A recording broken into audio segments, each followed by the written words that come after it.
They expected to be beaten, starved, humiliated. They were told Americans were monsters who showed no mercy.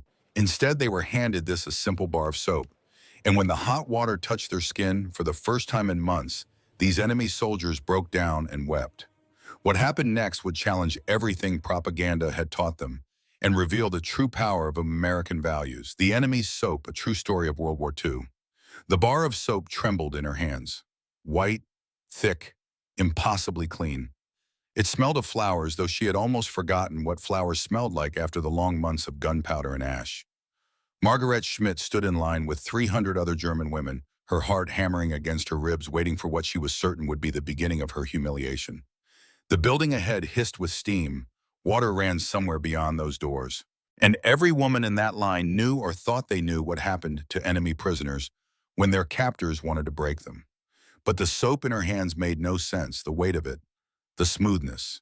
She had not held real soap in 2 years. This is how the story began, not with cruelty as they had been promised, not with vengeance, but with something far more disturbing, with kindness. And that kindness would prove more devastating than any torture could have been. To understand why, you must go back. Back to the ruins of Europe, to the spring of 1912, to the moment when 4 women stood in a German railway yard and prepared to board a train that would carry them not home but into captivity. May 8th, 1945. Victory in Europe Day. Church bells rang across the continent. Rifles fired into the air. Banners proclaimed liberation. But for the women gathered in the shadows of those railway yards, this day meant something entirely different. It meant the end of everything they had known, the end of the Reich, the end of the world they had believed in, and the beginning of a journey into the unknown. Among the hundreds of women, 4 stood out, not because they were different, but because they were so ordinary, because their stories could have been anyone's story, because what would happen to them would reveal something profound about what it means to be human, to be wrong, and to face the truth. Margaret Schmidt was 25 years old. Before the war consumed everything, she had worked as a secretary in a Munich office building that no longer existed. She had typed orders she never questioned, filed reports she never read, and believed what she was told to believe. Her mother and younger brother were still alive somewhere in the ruins of their city. Her mother's last letter, smuggled to her before capture, had been clear. If the Americans catch you, pray for a quick death. They will not show mercy. Margaret carried those words like stones in her chest. Beside her stood Helene Bauer, 32 years old, a nurse from Hamburg. Her hands bore the scars of wartime medicine, of surgeries performed without proper tools, of wounds she could not heal. Her husband had died at Stalingrad 3 years ago. Her son Karl, 7 years old, lived with his grandmother in what remained of their neighborhood. The last news Helene had received said Karl was asking for her every day. She had not told him she had been captured. She had not told him she might never come home. Frieda Mueller, 19, stood apart from the others, her face still holding traces of the girl she had been before the bombs came. She had operated radio equipment for the Wehrmacht, listening to enemy broadcasts, transcribing coded messages she did not understand. Her entire family had died in the firebombing of Cologne. Parents, 2 sisters, grandparents, all gone in a single night of fire. She had nothing left to lose, which made her either the bravest or the most reckless among them. And then there was Elsa Kraus, 28 years old, a school teacher from Berlin who had taught children to salute, to believe, to hate. Her father had been an SS officer. She wore her loyalty like armor, her belief in the Reich's righteousness unshaken even as the Reich itself crumbled around her. She stood straight, jaw set, eyes hard. The others would break, she thought, but not her, never her. These 4 women, strangers to each other, boarded the same wooden boxcar that morning. The train lurched forward. Germany disappeared behind them, burning. The journey to the coast took 4 days through a landscape of ghosts. Charred towns drifted past the gaps in the boxcar walls. Churches without steeples. Bridges folded into rivers. Factories where smoke still rose from the rubble. At night, children's faces appeared in the darkness beside the tracks, thin as paper, watching the trains pass. Sometimes they waved. Sometimes they just stared. Inside the car, the women huddled together for warmth. Whispers circulated like fever. The Americans will not spare us. They will make examples. We should pray. We should prepare. Elsa moved through the car at night, her voice low but certain. Remember what we were told? They are not men, but wolves. They will try to break us. We must not let them see us weak. But her hand, Margaret noticed, trembled when she clutched her suitcase. They reached the port at Bremen, what was left of it. The harbor lay half destroyed, but American ships waited under foreign flags. The women were marched to the gangways past soldiers who watched them with expressions they could not read. Some looked curious, others indifferent. The women had expected snarls, insults, blows. Instead, there was only order, paperwork, lines. They were counted, tagged, divided into groups. It felt less like capture and more like some strange bureaucracy. Still, as the ship's engines groaned to life and the coastline of Europe began to shrink, dread settled into their bones like winter cold. The Atlantic stretched wide and endless ahead, and America, mysterious and distant, a land of myth and enemy propaganda, waited on the other side. Seasickness gripped them almost immediately. The steel holds stank of diesel and salt, and 300 women pressed too close together. Bunks were stacked 4 high. The air was thick enough to choke on. But on the third day, something happened that made no sense. Food arrived on metal trays. Real food. Pale bread, thick and soft. Slabs of meat that glistened with fat. Steaming mugs of coffee that smelled like something from before the war. From childhood, from a world that no longer existed. The women stared at the trays as if they were hallucinations. For 2 years, maybe 3, they had eaten whatever Germany's dying supply lines could provide. Cabbage stalks boiled until they fell apart. Bread made from sawdust and barley that sat in the stomach like clay. Watery soup ladled from rusted cans. And now this. Meat. Real bread. Coffee. Some refused to touch it. Elsa stood in the center of the hold, her voice cutting through the murmurs. Do not eat it. This is poison. This is how they will kill us. Slowly, to make us suffer. She had convinced perhaps a dozen women. They sat with arms crossed, staring at the food, trying to resist. But hunger has no loyalty. Hunger does not care about pride. Frida was the first to break. She picked up a piece of bread, held it to her nose, breathed in the yeast and wheat. If this is poison, she said, her voice shaking, then I will die happy. She bit into it. Her eyes closed. Tears began to stream down her face. She could not stop them. Around her, other women watched. Then one by one they began to eat. The meat was rich enough to make them sick. The coffee burned their throats. But they ate anyway, some weeping openly, some laughing in disbelief, some eating in grim silence, as if committing a crime they could not name. Margaret ate slowly. Each bite felt like betrayal.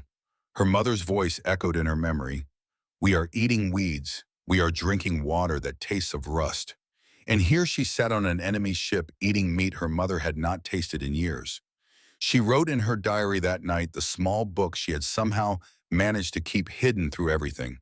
My mother eats sawdust. I eat real bread. How can I swallow this? How can I not? That night in the bunks as the ship rolled through dark waters, the 4 women found themselves pressed together by circumstance. Helene lay in the bunk above Margaret, Frida below, Elsa across the narrow gap. They did not speak at first. What was there to say? They were enemies of the state they had served, prisoners of the enemy they had been taught to hate, and they were being fed better than their own families. It was Helene who finally broke the silence. She spoke of her son, Carl, 7 years old, brown hair that fell into his eyes, a laugh that sounded like bells. He was with his grandmother in Hamburg. The last letter she had received said he was growing thin, that food was scarce, that he asked for his mother every night before sleeping. I am here, Helene whispered into the darkness, eating American meat while my son starves. No one answered. What answer was there here? Frida, in her bunk, stared at the steel ceiling inches from her face. Her family was ash, all of them. She had nothing to return to, no home, no mother to disappoint, no one waiting. Part of her, a part she would never speak aloud, wondered if staying in America might not be so terrible. The thought filled her with such shame she nearly wept again. Elsa lay rigid, eyes open, jaw clenched. She had not eaten the American food. She had forced herself to resist. But her stomach cramped with hunger, and the smell of the bread lingered in the air, and she wondered for just a moment if resistance was worth starvation. And Margaret wrote. The movement of her pencil across paper was the only sound she could control in a world that had spiraled beyond all control. She wrote, we are being taken far. None knows where. My mother will think I am dead. Perhaps I will be. The journey lasted 12 days. 12 days of rolling seas and uncertainty, and the slow realization that the enemy was not what they had been told. On the 10th day, a woman 3 bunks over began to sing, an old German folk song from before the war, before the marching, before everything. A guard appeared at the entrance to the hold. Young, American, barely older than Frida. He listened for a moment, then said in accented but understandable German, "That is a beautiful song. My grandmother used to sing something like that." The woman stopped singing. The hold fell silent. The guard left. The women looked at each other in the dim light. Who were these Americans? Monsters did not compliment their prisoners' songs. Wolves did not speak of grandmothers. On the morning of the 13th day, someone shouted from above deck, "Land, America." The women crowded to the portholes to any gap that offered a view. And there it was, the coastline of a nation untouched by war. Buildings stood whole against the sky. No ruins, no craters, no smoke rising from what used to be neighborhoods. It looked like a photograph from another time, another world. The Statue of Liberty rose from the harbor, massive and green and holding her torch high. The irony was not lost on anyone. Liberty. They were prisoners arriving to a land that proclaimed freedom. Some women turned away from the sight. Others stared, unable to process what they were seeing. Crowds lined the piers as the ship docked. Some jeered. Some merely watched. The women were marched down the gangway, under guard, their boots echoing on wooden planks. The air smelled different here. Cleaner. It carried the salt of the ocean, but none of the ash of war. For the first time, some of them realized how completely their world had collapsed. Germany was rubble. America was whole. Standing. Alive. They were loaded onto buses. The vehicles were clean, well-maintained, nothing like the battered trucks that had carried them to the port in Bremen. As the buses rolled away from the harbor and into the American countryside, the women pressed their faces to the windows and stared. Green fields stretched to the horizon. Farmhouses with white porches sat beside roads that were paved intact, undamaged. Towns passed by where children rode bicycles, and families sat in yards and stores displayed goods in windows, without ration cards, without lines, without armed guards. It was incomprehensible. Where are the ruins, someone whispered. Where are the POWs? There were none.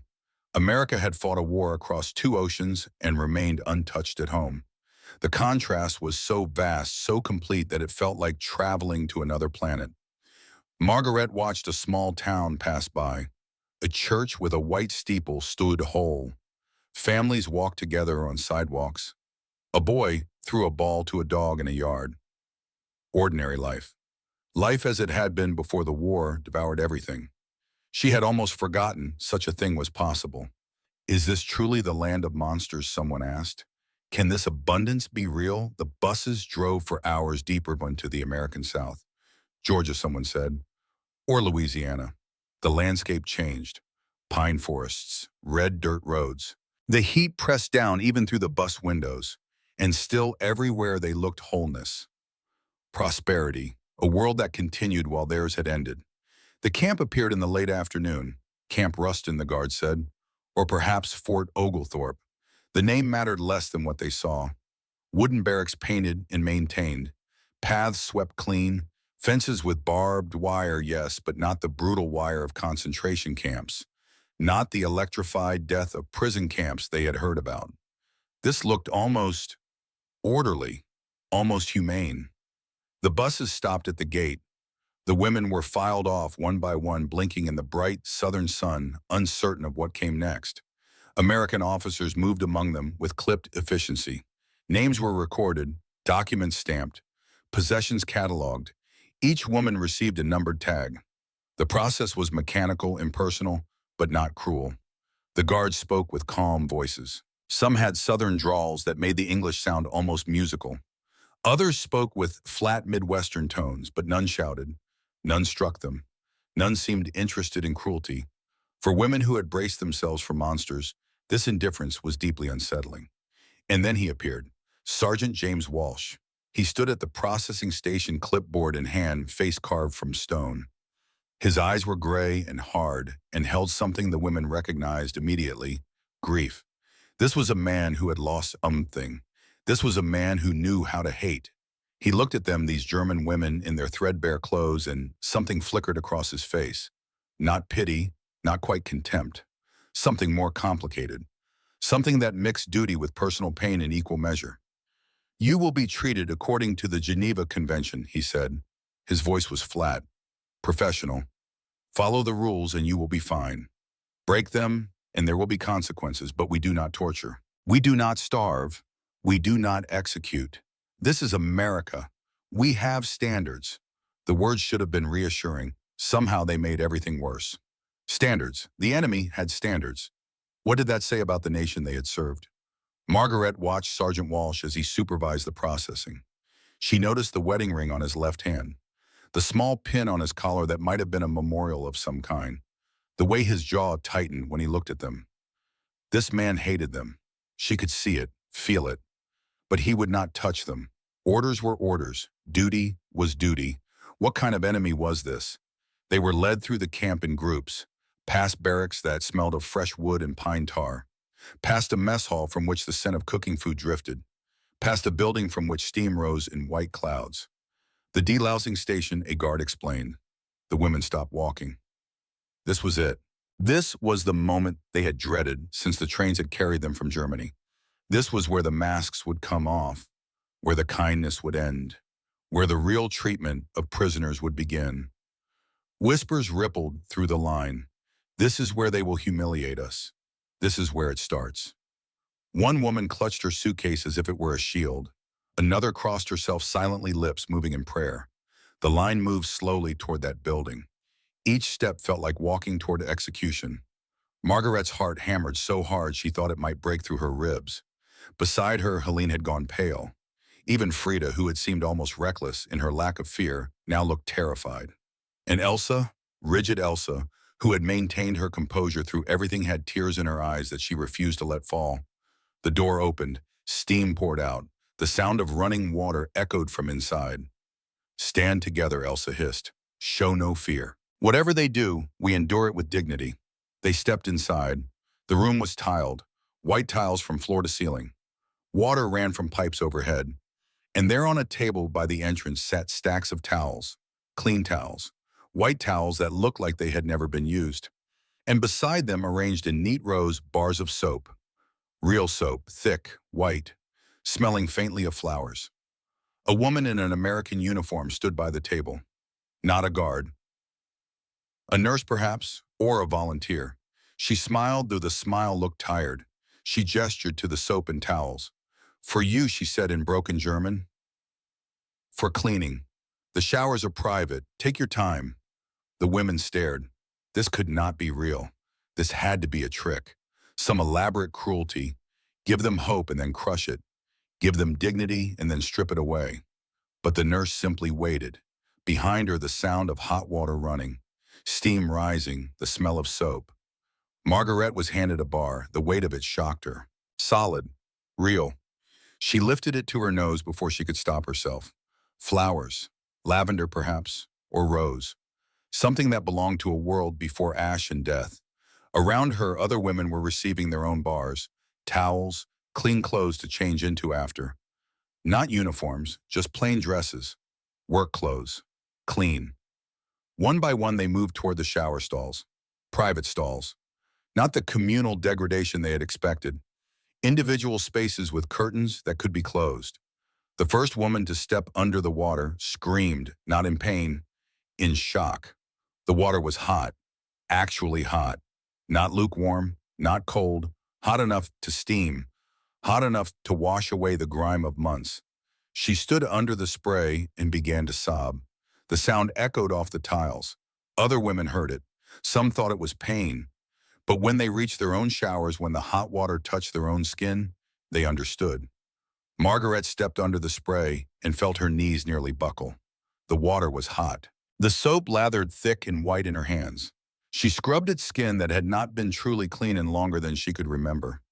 Dirt and sweat and despair washed away down the drain. Her hair, which had been stiff with oil and dust, came alive again under her fingers. She began to cry. She could not stop herself. The tears mixed with the water and the soap and the steam, and she stood there sobbing as months of fear and exhaustion poured out of her. In the stall beside hers, Helene stood with the soap in her hands, staring at it as if it were a miracle. She had treated wounds with dirty rags. She had worked without gloves, without proper supplies, without hope. And now the enemy gave her soap, real soap, the kind that smelled of flowers. She brought it to her face and wept into her wet hands. Frida laughed, a sound that was half joy, half hysteria. She scrubbed at her arms until the skin turned pink, then scrubbed more. She washed her hair 3 times. 4. She could not get enough of the feeling of being clean, of being human again. Even Elsa, proud Elsa, who had refused to show weakness, stood under the water with her head bowed and her shoulders shaking. She did not make a sound, but tears fell. They mixed with the water and disappeared, and no one could prove she had cried. But she had. They emerged from that building transformed, hair clean and damp, skin scrubbed pink, wearing clothes that were simple but whole. They looked at each other as if seeing strangers, as if seeing themselves for the first time in years. "You look like a person again," Helene said softly to Frida, reaching out to touch the younger woman's wet hair. "We forgot what it felt like," Margaret whispered. "To be clean, to be treated like humans." That night they were shown to their barracks, real beds with thin mattresses, blankets that smelled of starch and cotton, pillows. When had they last slept on pillows? But before sleep, there was one more shock. They were led to the mess hall for their first meal in camp. The building was long and plain, but the smell that poured from it made them stop in the doorway. Coffee, real coffee, bread baking, something frying in grease. The scent was so thick, so overwhelming, it felt like a physical thing. Inside, tables stretched across the hall. American guards sat at some eating the same food. This was not prisoner rations. This was simply food. Boiled potatoes, carrots, beef stew with chunks of actual meat, soft rolls with butter. Butter. When had they last seen butter? Steam rose from serving trays. A cook in a white apron stood behind the counter, dropping spoonfuls of stew onto metal plates. He did not smile, but he did not sneer either. He simply served food. Next, next, next. The women accepted their trays as if handling explosives. Some could not meet the cook's eyes. Others stared at the food, trying to determine if it was real, if this was actually happening. Margaret sat at a long table. She looked down at her tray. Stew with meat that glistened with fat. A roll so soft it gave under her finger. Coffee that sent steam curling into the air. She dipped her spoon into the stew, watched the grease float on top, lifted it to her mouth. The taste exploded across her tongue. Rich, salty, real. She pressed her hand to her mouth, afraid she might vomit from the richness of it. Around her, other women had similar reactions. Some ate slowly, reverently. Some devoured everything, tears streaming down their faces. Some simply sat and stared, unable to process the abundance. "My brothers starved in the snow," someone whispered. "And here they feed us like this." No one replied. There was no reply. The guards paced slowly between tables. One young soldier, hardly older than Frida, gave a crooked smile as he passed, as if to say, "It is okay. You can eat." No one stopped them. No one mocked them. The meal continued in near silence, broken only by the scrape of spoons on metal and the occasional swoops someone could not quite suppress. That night, lying in bunks that smelled of clean linen, staring up at wooden rafters in the darkness, Margaret wrote in her diary by the light of a small lamp someone had left burning. "We were told we would be beaten, mocked, broken. Instead, we were given soap, hot water, food, clean beds. How can this be? We expected beasts. We found something we cannot name, something that makes the hatred we were taught feel hollow, something that makes us question everything we believed." She paused. The pencil trembled in her hand. Outside, American crickets sang through the night. A sound so foreign, so peaceful, it felt like it belonged to another universe. What kind of enemy gives soap to those they have every right to destroy? What does it mean when the enemy shows more dignity than your own nation ever did? She did not have answers. None of them did. They lay in the darkness, 4 women who hours ago had been filthy and terrified, now clean and fed, and profoundly disturbed. The war had ended, but in their minds another war had begun. A war between everything they had been taught and everything they were experiencing. Between propaganda and reality. Between hatred and the uncomfortable recognition of shared humanity. Through the window stars shone over Louisiana, the same stars that shone over the ruins of Germany, the same stars that had witnessed everything. Margaret closed her diary. Outside, a guard walked past, boots crunching on gravel. Inside, 300 German women tried to sleep in beds softer than any they had known in years. And somewhere in the camp, Sergeant Walsh sat alone in the guard stations, staring at a photograph of his brother. The brother who had died on a beach in France, killed by German guns. Walsh had volunteered for this duty. He had wanted to face the enemy, to make them pay in small ways. Denied food, denied comfort, denied anything beyond bare survival. But orders were orders, Geneva Convention standards. He had to feed them, house them, treat them with basic human dignity, and watching them cry over soap, over hot water, over simple food, he had felt something shift inside him. Something he did not want to feel. Something dangerous. They were supposed to be the enemy, faceless, evil, easy to hate, but they had faces, young faces, scared faces. The face of the woman who had said thank you in broken English when he had held a door. The face of the girl who looked barely old enough to have served in any army. The face of the nurse who had the same tired eyes as the medics he had known. He put the photograph away. Tomorrow there would be work assignments, routines to establish, a camp to run. But tonight, in the quiet hours before dawn, James Walsh sat with a question he had not expected to face. What do you do when the enemy refuses to be what you need them to be? He had no answer, so he sat in silence listening to the crickets and waited for morning. The morning bell rang at 6. Margaret woke to a sound she had not heard in months' silence. Not the silence of fear or death, but the simple quiet of a place where bombs did not fall. Outside the barracks window, Louisiana morning light filtered through pine trees. Birds sang. Somewhere in the distance, a rooster crowed. The normality of it felt like a violation. Around her, women stirred in their bunks. 3 weeks had passed since the soap. 3 weeks of routine that should have felt like imprisonment, but instead felt like something else entirely. Something none of them had words for. Breakfast waited in the mess hall, the same abundance as always. Oatmeal thick with butter and brown sugar. Eggs, toast, real jam made from fruit.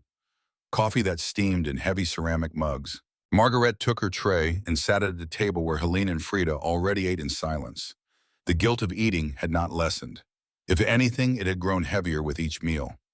Across the hall, Elsa sat with a small group of women who still refused to smile, who ate with grim determination, who treated every kindness as an insult to be endured. Margaret watched her sometimes and wondered which of them was right. Was it better to resist or to accept? To hold on to hatred or to let it go? The questions had no easy answers. After breakfast came work assignments. The camp needed labor. The Geneva Convention required that prisoners be paid for their work, a fact that had shocked everyone. Paid. With actual money. Camp script, yes, but currency nonetheless. Currency that could be used to buy things. Margaret was assigned to the laundry, a large building where American uniforms arrived dirty and left clean. The work was hot and damp, but not difficult. She stood at massive steel washing drums, loading clothes, adding soap, watching the water turn gray with dirt.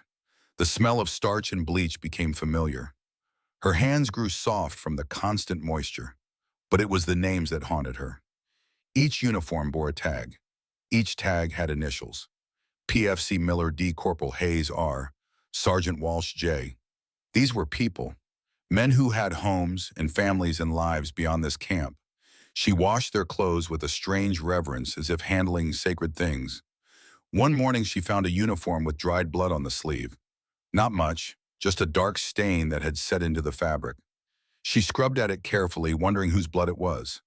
An American soldier injured somewhere, or German blood from some skirmish she would never know about. The stain came out eventually, the water running pink, then clear. She folded the uniform with extra care. Sergeant Walsh came to collect laundry one afternoon. She was folding a shirt when she noticed the name tag.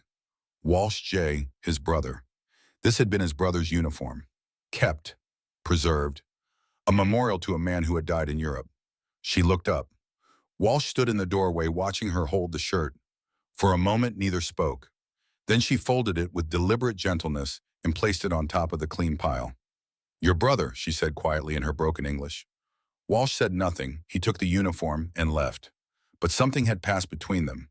Some acknowledgement that grief crossed all borders.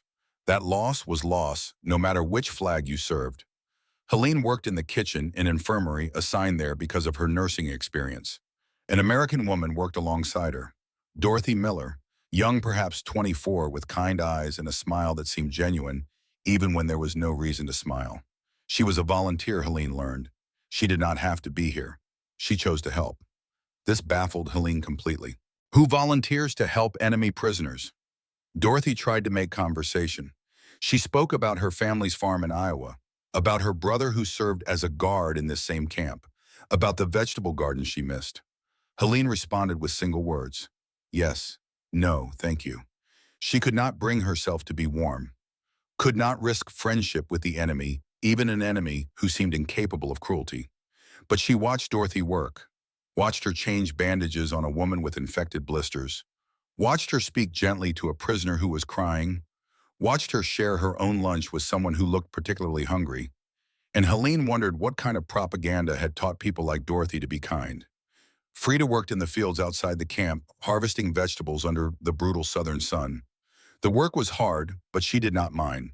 After years of sitting at radio equipment in dark rooms, the physical labor felt almost cleansing. Her arms grew strong, her skin darkened.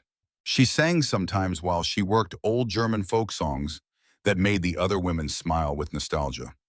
The guards rotated, but one appeared more often than others. Corporal David Miller, Dorothy's brother.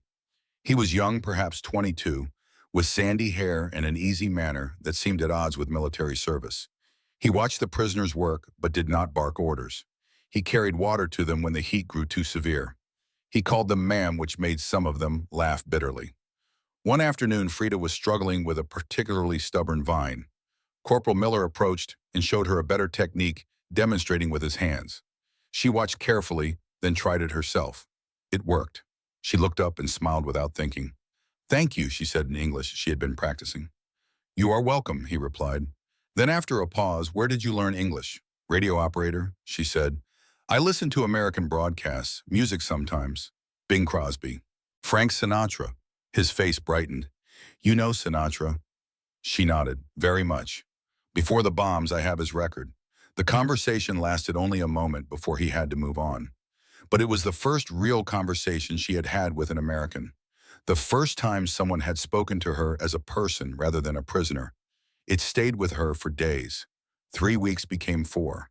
The routine solidified. Work, meals, evening hours in the barracks where women wrote letters home or played cards or simply sat in silence. The physical changes were impossible to ignore. Faces filled out, cheeks regained color, hair grew lustrous. Bodies that had been gaunt now had flesh on them again. Margaret caught her reflection in a window one evening and barely recognized herself. She looked healthy, well-fed, almost prosperous. The guilt crashed over her like a wave. Then came mail call. The announcement rippled through the barracks like electricity. Letters from Germany. Censored, certainly. Censored. Delayed by weeks, but letters. Contact with home, with the world they had left behind. Margaret received one envelope. Her mother's handwriting on the front, shaky but recognizable. She held it for a long moment before opening it, afraid of what it might contain. "My dear daughter," it began, "we are alive. Your brother works in the rubble every day clearing what was our neighborhood. There is little food. We eat what we can find. Potatoes mostly. Sometimes bread, though it is more sawdust than flour. We sleep in the cellar because the upper floors are gone. The winter will be hard. If you have anything, send it. We are starving. Come home when you can. We need you." Margaret read it 3 times. Then she walked outside and vomited behind the barracks. She stood in the twilight, hands on her knees, tasting bile and shame. Inside the mess hall, dinner was being served. Pot roast, mashed potatoes with gravy, fresh bread, while her mother ate potato peels and slept in a cellar. Helene's letter came in a different hand. Not her mother-in-law's flowing script, but something more formal. She opened it slowly, already knowing, already feeling the weight of what it would say.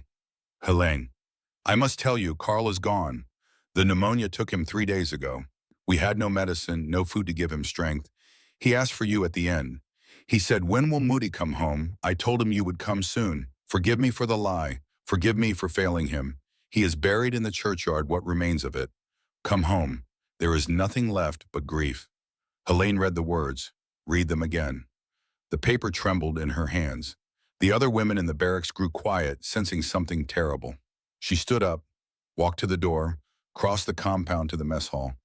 It was after dinner, but food still sat on the serving line. Mountains of it. Leftovers that would be thrown away or saved for tomorrow. Meat, vegetables, bread, pea. She looked at it all, this abundance, this impossible, obscene abundance. Something inside her broke. She reached out and swept her arm across the nearest table. Trays crashed to the floor, food scattered. The sound echoed like a gunshot in the sudden silence. My son is dead, she said. Her voice was quiet at first, then louder. My son is dead. While I ate your food, while I slept in your beds, while I grew fat, my son starved. He was 7 years old. 7. Her voice cracked into a scream on the last word. Guards rushed in, Sergeant Walsh first, always first. But he did not grab her. He stopped a few feet away, understanding in his eyes that this was not defiance.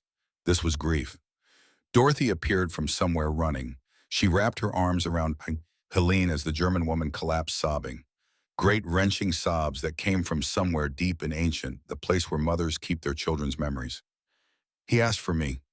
Helene wept. He died asking for me, and I was not there. I was here, eating. While he starved, the mess hall was completely silent. Every prisoner, every guard frozen. Some of the German women were crying. Some of the American guards looked away, uncomfortable with emotion this raw. Walsh made a small gesture. The guards backed off. Dorothy held Helene, rocking her, slightly murmuring words that meant nothing and everything. I am sorry. I am so sorry. Over and over, Margaret stood in the doorway watching, her own letter clutched in her hand. We are eating while our children die. She had written those words in her diary weeks ago. Now they were not metaphor, but reality. Helene's son was gone, dead from hunger and disease, while his mother lived in comparative luxury. That night, the barracks were silent. Helene lay in her bunk, eyes open, staring at nothing. Dorothy had brought her tea, had sat with her until lights out, had held her hand and said nothing because there was nothing to say. The other women lay in their own bunks, processing their own letters, their own guilt. Frida had received no letter. Her family was ash and there was no one left to write. But she cried anyway for Helene, for Carl, for all the children who had died while adults played at war. Even Elsa looked shaken. She had received a letter too. Her father, the SS officer, was in prison awaiting trial. Her mother had fled Berlin. Her childhood home was rubble. The Reich she had believed in was being dismantled, piece by piece, its leaders hunted, its crimes exposed. But she said nothing. She lay rigid in her bunk, jaw clenched, refusing to break. The next morning, the women went back to work because there was nothing else to do. Helene moved like a ghost through the kitchen, her hands performing tasks her mind could not focus on. Dorothy stayed close, not speaking, just present. In the laundry, Margaret washed uniforms and thought about her brother clearing rubble. 15 years old, doing a man's work in a destroyed city, while she stood in a clean room with hot water and American soap. In the fields, Frida pulled weeds and tried not to think about the fact that she had smiled yesterday, had laughed, had enjoyed the sun on her face. While somewhere in Germany, a 7-year-old boy had died asking for his mother. But then on the 5th week, they were told about the canteen. The building sat at the edge of the compound, small and plain. The guards led groups of women there and explained, you earn wages for your work. Camp scrip. You can use it to purchase items here. The door opened. Inside shelves lined the walls. And on those shelves sat things that belonged to another world, another life. Chocolate bars. Hershey's, the wrapper said. Brown and silver, stacks of them. Cigarettes. Lucky Strike. Camel. Candy. Hard candies in bright wrappers. Soap. Bars of ivory soap like the ones they had been given that first day. Pencils. Paper. Envelopes. Lipstick. red tubes of lipstick that gleamed like jewels, combs, mirrors, handkerchiefs. The women stood in the doorway and stared. This was not survival. This was luxury. This was abundance beyond anything they had known even before the war. How much someone asked. The prices were listed. A chocolate bar cost a few cents of scrip, a pack of cigarettes slightly more. The lipstick was expensive but not impossible. Frida was among the first to buy something. She had earned enough scrip from her fieldwork. She approached the counter, pointed to a Hershey bar, and handed over her payment. The transaction felt surreal. She was buying chocolate in a prison camp from the enemy. She took the bar outside, sat on a bench, and unwrapped it slowly. The smell hit her first. Sweet, rich. A smell from childhood, from before everything. She bit into it. The chocolate melted on her tongue, thick and creamy and impossibly good. Tears streamed down her face. She could not stop them. She sat in the Louisiana sun and cried while eating chocolate. "I have not tasted this since I was a child," she whispered to no one. "Since before the bombs. Since before everything died." Other women made their purchases. Some bought cigarettes and smoked them with shaking hands. Some bought soap to send home, though they were told packages might not reach Germany. Some bought nothing, stood in the canteen with arms crossed, refusing to participate in this strange economy. Margaret bought a pencil and a notebook for her diary. The old one was nearly full. She needed a new one to continue documenting this impossible situation. Helene bought nothing. She stood looking at the shelves and could not bring herself to choose. What did it matter? What did any of it matter? Her son was dead. He had died and hungry, and here was chocolate. Here was abundance. Here was everything he would never have. Dorothy found her there, frozen in the canteen. Gently, she led her outside. "You do not have to buy anything," Dorothy said softly. "You do not have to do anything. Grief has no timeline." Helene looked at her. This American girl with her kind eyes and her gentle voice. "Why do you help us? We are the enemy." Dorothy thought for a moment. "Because you are people. Because I believe we are supposed to help people, even when it is complicated. Especially when it is complicated. We killed your soldiers, and our bombs killed your cities. War is terrible. It makes everyone complicit, but it does not have to make everyone cruel." Helene had no response to that. She simply nodded and walked back to the barracks. That evening, Margaret wrote in her new notebook, "We are given luxuries while our families scavenge for scraps. They offer us chocolate while our children starve. What are we supposed to do with this? How do we carry it? The shame is heavier than chains. The food nourishes our bodies but poisons our souls." But the work continued. The routine held. And slowly, almost imperceptibly, things began to shift. Frida and Corporal Miller spoke more often during fieldwork. Short conversations in broken English and simpler German. He told her about Iowa, about cornfields that stretched to the horizon, about winters that turned everything white. She told him about Cologne, about the cathedral that had somehow survived when everything else burned, about her family carefully, the grief still too raw. One afternoon, he gave her an apple from his lunch. She hesitated, aware that other prisoners were watching, aware that this simple act would be noticed and judged. "Please," he said, "I brought extra." She took it. The apple was crisp and sweet and perfect. She ate it slowly, savoring every bite. Across the field, Elsa watched with narrowed eyes. Margaret and Sergeant Walsh developed an unspoken understanding. He came to the laundry more often than necessary. She handled his brother's uniform with extra care. They did not speak much, but when they did, it was with a strange honesty. "How did he die?" she asked one day. "Your brother." Walsh was quiet for a long moment. "Normandy, first wave. He made it to the beach, then German machine guns. I am sorry." He looked at her. "Your people killed him." "I know, I am still sorry. Death is death, loss is loss." He nodded slowly and left. Helene and Dorothy worked side by side in the infirmary. Dorothy showed Helene American medical techniques. Helene showed Dorothy tricks she had learned in field hospitals, where supplies were scarce. They developed a rhythm, a partnership, and slowly, carefully, something that might have been friendship. One day, Dorothy brought a photograph. Her family, parents, brother, herself, standing in front of a white farmhouse in Iowa, smiling, Whole. This is my world, Dorothy said. This is what I come from. Helene looked at the photo, at the abundance visible even in a simple picture. The house intact, the family together. The future still possible. My world is gone, Helene said quietly. This is all I have now. This camp, this work, the memory of a son I failed. You did not fail him. The war failed him. Germany failed him. You survived. That is not failure. Helene wanted to believe that. She was not sure she could. 6 weeks into their captivity, the announcement came. Selected prisoners would be taken into nearby towns for work details. Agricultural work, helping local farmers with harvest. The women selected for this duty gathered nervously. This would be the first time most of them had seen American civilian life up close. The first time they would interact with ordinary Americans beyond guards and volunteers. They loaded into trucks early one morning. The trucks drove through countryside that made Margaret want to weep. Intact, whole, beautiful.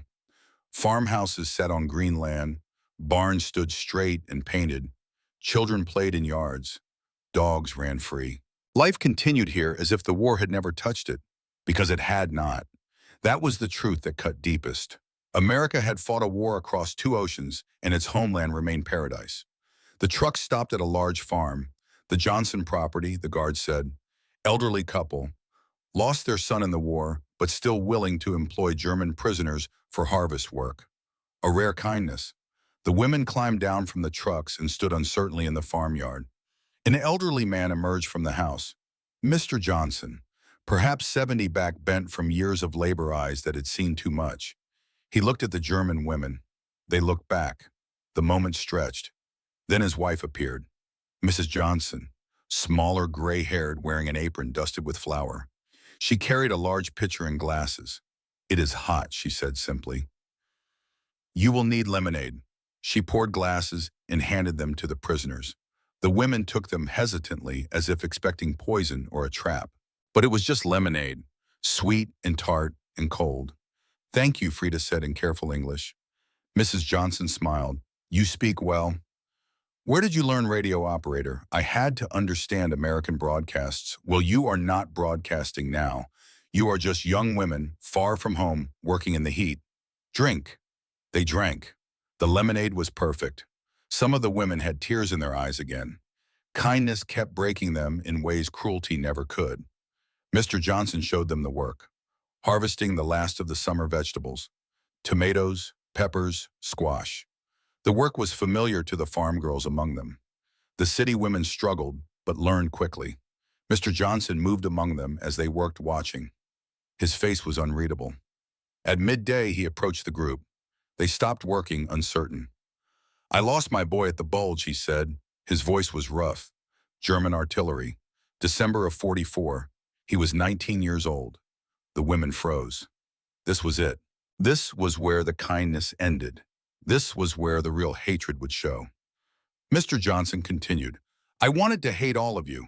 When they told me German prisoners would work my farm, I wanted to say no, to refuse, to make you suffer somehow.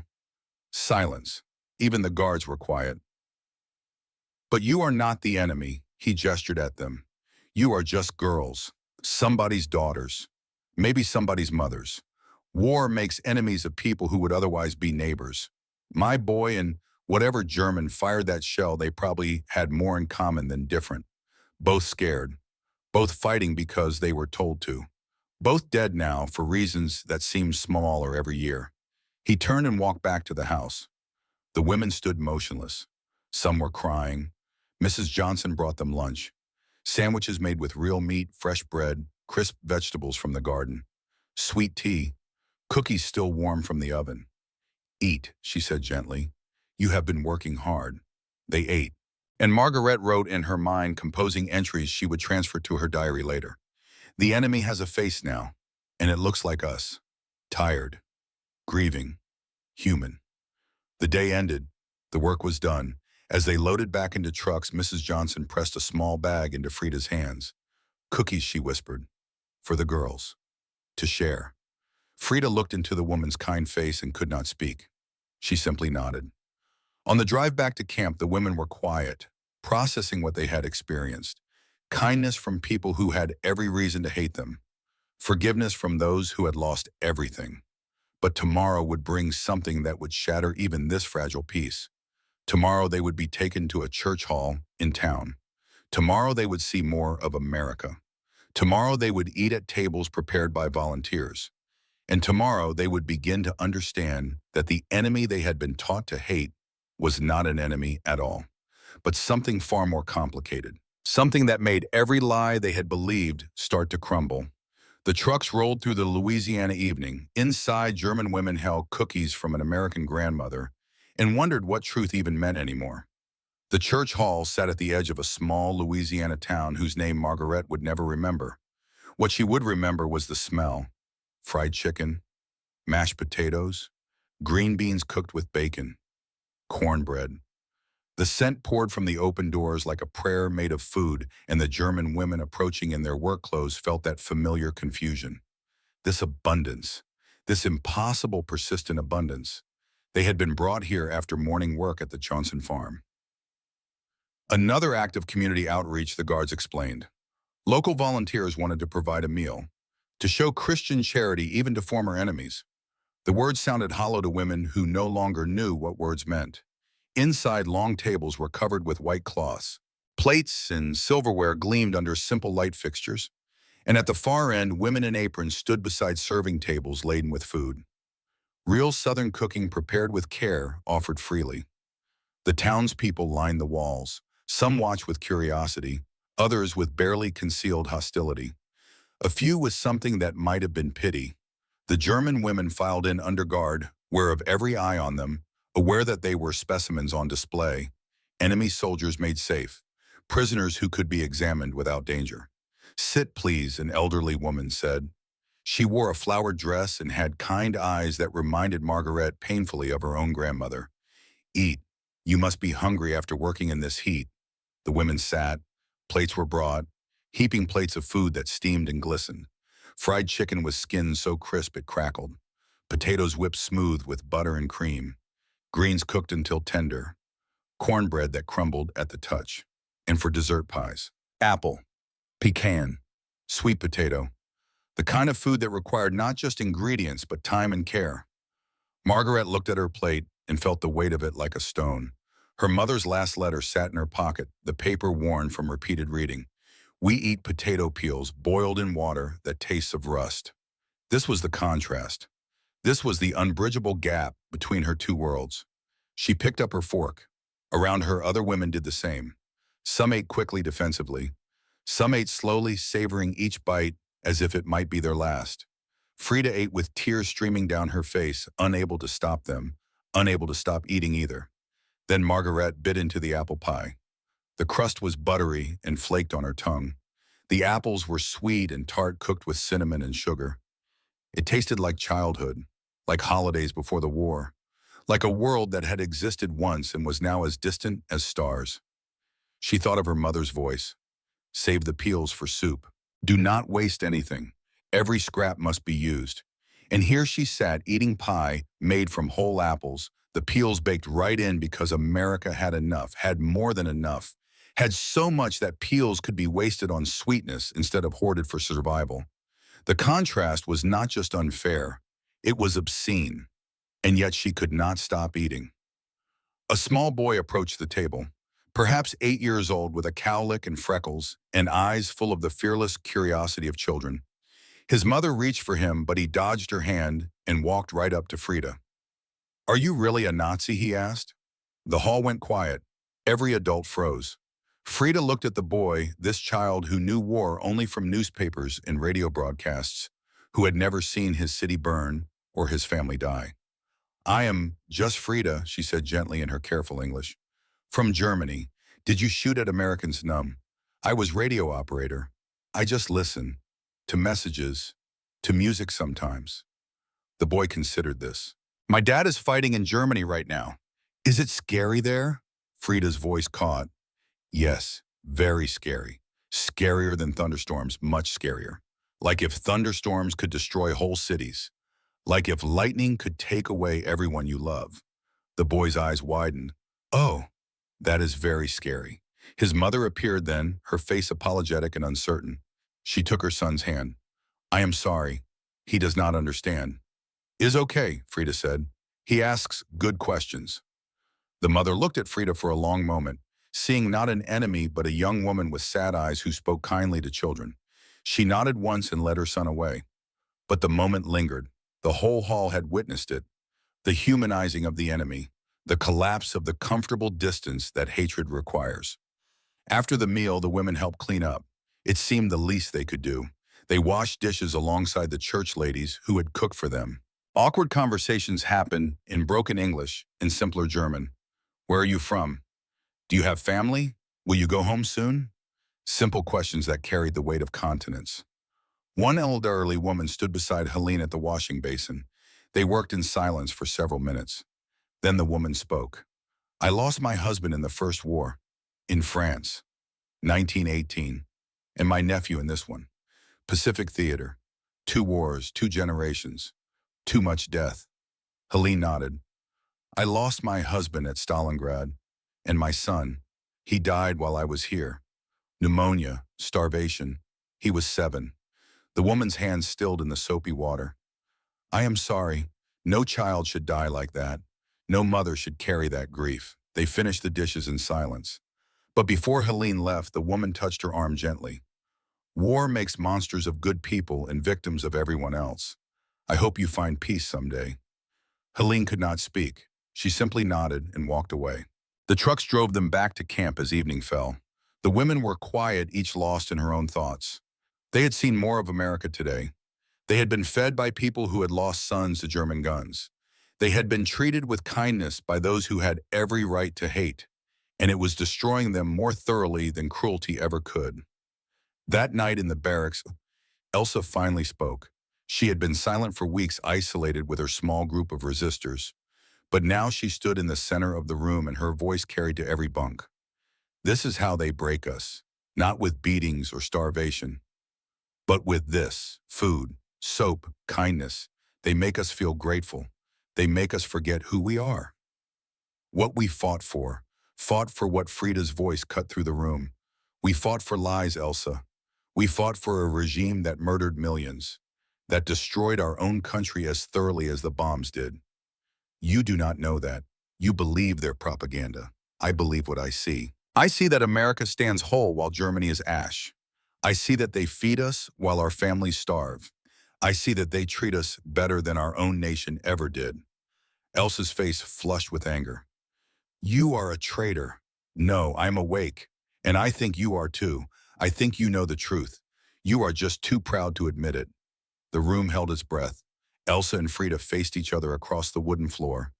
Young versus slightly older. Acceptance versus denial. The future versus the past. Elsa opened her mouth to respond, but no words came, because Frida was right. Deep down in places Elsa would not acknowledge even to herself she knew. She had known since the film. The film. It had come 3 days ago, the thing none of them could unknow. The truth that had shattered every comfortable lie. The guards had announced it at morning assembly. Mandatory attendance. All prisoners to report to the mess hall at 1400 hours. A film would be shown. An educational film about the war. About Germany. About what had been done in their name. They had filed into the hall confused and apprehensive. A projector sat on a table at the back. A white sheet hung at the front. The lights were lowered. The projector clicked to life. At first it was just footage they had seen before. Allied troops advancing. German cities under bombardment. Soldiers surrendering. Nothing unexpected. Nothing shocking. Then the footage changed. Gates opening. American soldiers entering a camp. Not a prisoner of war camp. Something else. Something worse. Bodies. Stacked like cordwood. Skeletal. Inhuman in their thinness. Mountains of bodies. The women in the mess hall gasped. Some cried out, "No, this cannot be real. This is propaganda." Lies. But the footage continued. Survivors emerging from barracks, living skeletons with eyes that had seen hell. Children among them. Children who looked like ancient ghosts wearing skin too large for their bones. Gas chambers. The door shown opening. The mechanisms explained. This is where they were killed, hundreds at a time, thousands. Cremation ovens, still full of ash and bone fragments. Piles of belongings, shoes, thousands of shoes, children's shoes among them. Eyeglasses, suitcases with names painted on them. Evidence of lives interrupted, stolen, extinguished. Marguerite sat frozen. Her hands gripped the edge of the bench until her knuckles went white. This could not be real. Germany would not, could not. They were the civilized nation, the culture of Beethoven and Goethe. They would not do this. But the film showed German guards being arrested, showed German officers being confronted with what they had overseen, showed testimony from survivors. This happened. This was real. This was Germany. Helene ran from the hall and vomited outside. The sounds carried back through the open door. Other women covered their faces. Some screamed that it was lies, propaganda, impossible. But their voices grew weaker as the footage continued, as the evidence mounted, as the truth became undeniable.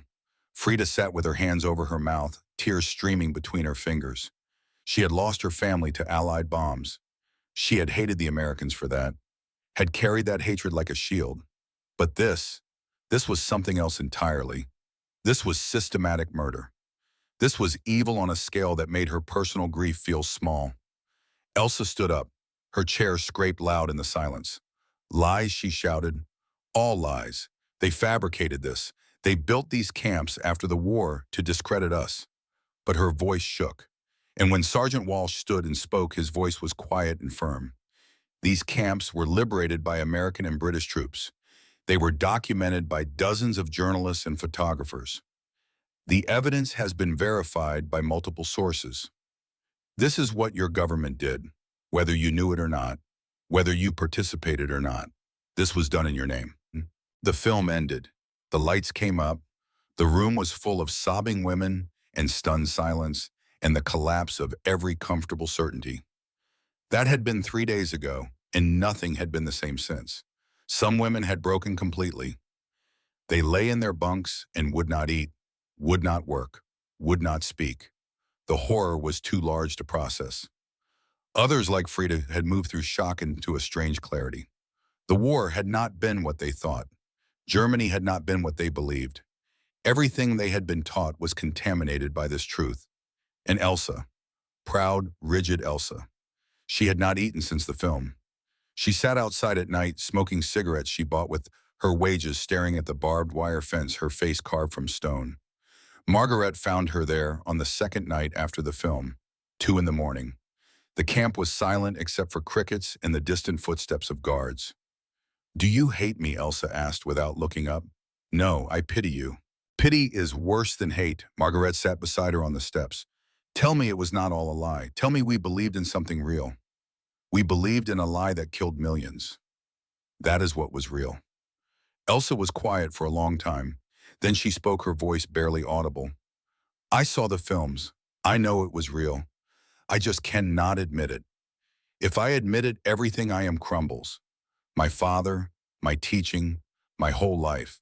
It all becomes complicit in that. Then let it crumble and build something new. I do not know how. None of us do. But we try." The night insects sang around them. Somewhere in the camp, a woman was crying. The sound carried on the still air. "What do we go home to?" Elsa asked. "If everything we believed was false, the truth, however painful, and maybe the chance to be better than what we were." Elsa said nothing, but the next morning she ate breakfast. Just a small amount, but she ate, and Margaret counted it as a victory. The weeks turned, 8 weeks, 9. The announcement came in early December. Repatriation would begin in January. The prisoners would be returned to Germany in groups. The process would take months, but it was starting. The camp erupted in mixed reactions. Some women were desperate to return, to find what remained of their families, to rebuild. Others were terrified. What was there to return to? What life waited in the ruins? And for a few, a secret hope. A possibility whispered late at night. The option to stay. It was rare, difficult, required sponsorship and documentation and proof of no Nazi affiliation. But it was possible. Some prisoners had stayed after the First War. Perhaps some could stay now. Frida wanted to stay. She admitted it only to Margaret late one night. I have nothing in Germany, no family, no home, no future. But here maybe I could build something. Maybe I could be free of all of it. Corporal Miller had offered to help. His family's farm in Iowa could sponsor her. They needed workers. They were willing to take a chance on a former enemy who spoke decent English and worked hard. It is not just about the work, Frida admitted. I think I care for him. Is that terrible to care for the enemy? He was never the enemy. Neither were you. You were just people on different sides of a terrible thing.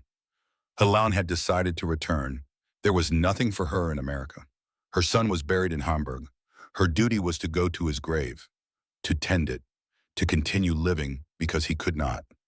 Dorothy had asked her to stay, had offered to help her immigrate, but Helene refused gently. Germany is destroyed. It needs people willing to rebuild. I am a nurse. I can help. It will not bring Carl back, but maybe I can save other children. Maybe that is my penance. Elsa would return. Of course she would return, but she was different now, quieter. The rigid certainty had cracked. She no longer spoke of the Reich's glory. She spoke instead of guilt and responsibility and the long work of facing what had been done. And Margaret, she was torn. Her mother and brother needed her. Germany needed everyone willing to return and rebuild. But part of her wanted to stay, to remain in this land where soap was common and food was abundant and the war felt distant rather than immediate. In the end, she decided to return. Family was family, blood was blood. She could not abandon them no matter how comfortable captivity had become. The goodbyes began. Frida would stay behind. Her paperwork was being processed. The Miller family had agreed to sponsor her. She would go to Iowa when she was released, would work on a farm, would learn to be American. The night before the first transport departed, Frida and Margaret sat together on the barracks steps. Write to me, Frida said. Tell me how it is. Tell me if Germany can be saved. I will. And you live a good life here, a free life. Be happy for both of us. Frida handed Margaret a small package. My last chocolate bar for your brother. Tell him an American girl sent it. Tell him not everyone is an enemy. Margaret could not speak. She simply hugged Frida and held on tight. Dorothy found Helene in the infirmary packing medical supplies, small things she was allowed to take. Bandages, aspirin, not much but something. I will never forget you, Dorothy said. Nor I you. You showed me that kindness still exists, that people can be better than their governments. You showed me that people are more than their nations, that we are all just trying to survive. They embraced. Two women from opposite sides of the world brought together by war, separated now by peace.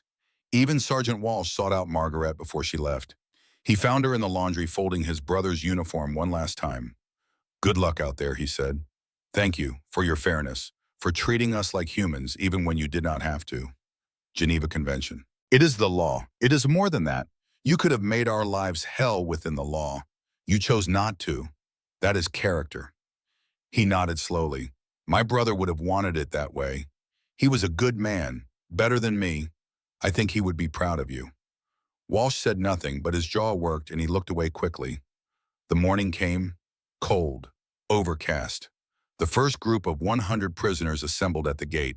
Margaret, Aline, Elsa, others whose names would blur in memory.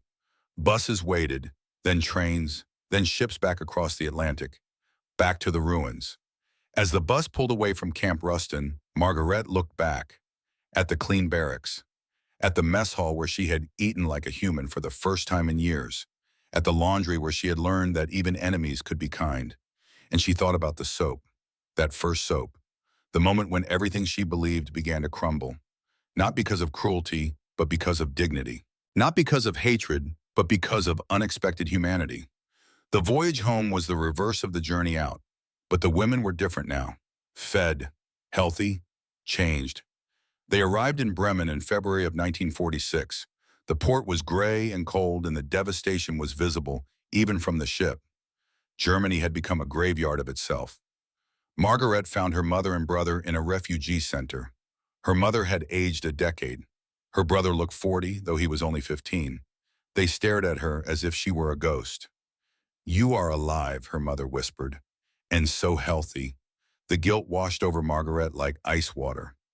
I am here now, Mama. I will help rebuild. Helene traveled to Hamburg, to the churchyard where her son lay buried. A small wooden cross marked the place. She knelt in the mud and wept. Her mother-in-law found her there. He spoke of you at the end, the old woman said. I know. I am sorry. I am so sorry. Come, there is work to do. And there was. Always work. The work of clearing rubble and finding food and surviving another day. The work of rebuilding a nation from ash. Elsa returned to Berlin. Her father was still in prison. Her family home was gone, but an uncle took her in reluctantly. She found work clearing rubble with thousands of other women. Physical labor that was also spiritual labor. Rebuilding the outside while trying to rebuild the inside. Months passed. Letters traveled slowly, but they traveled. Frida wrote from Iowa. She was working on the farm, learning English properly. She and Corporal Miller David now were courting. She sounded happy, almost free. Margaret worked for the Red Cross in Munich, reuniting families, using the English she had learned, making small differences in a landscape of massive suffering. Helene became a nurse again in Hamburg, treating starving children. Each one reminded her of Carl. Each one she saved was a small redemption. And late at night, when the work was done and the city lay dark around them, these women thought about America, about the enemy that had refused to be what they were told, about the soap and the food and the impossible kindness. Margaret kept her bar of soap, small now, worn down, but still there, a reminder, a symbol. She wrote in her diary in March of 1946, her final entry about the experience. The city I knew is gone. The nation I believed in never existed. But I think often of America, of Sergeant Walsh's fairness, of Dorothy's kindness, of the soap they gave us when they could have given us cruelty. The enemy taught us what our own nation forgot. That dignity is not weakness. That compassion is power. And that the true measure of a nation is not how it treats its friends, but how it treats its enemies. I will remember the lesson, and I will try to be better. She closed the book. Outside Munich lay in ruins, but somewhere in those ruins people were working, rebuilding, hoping, trying to create something better from the ashes of what had been. In Louisiana, Sergeant James Walsh sat in his small house looking at his brother's photograph.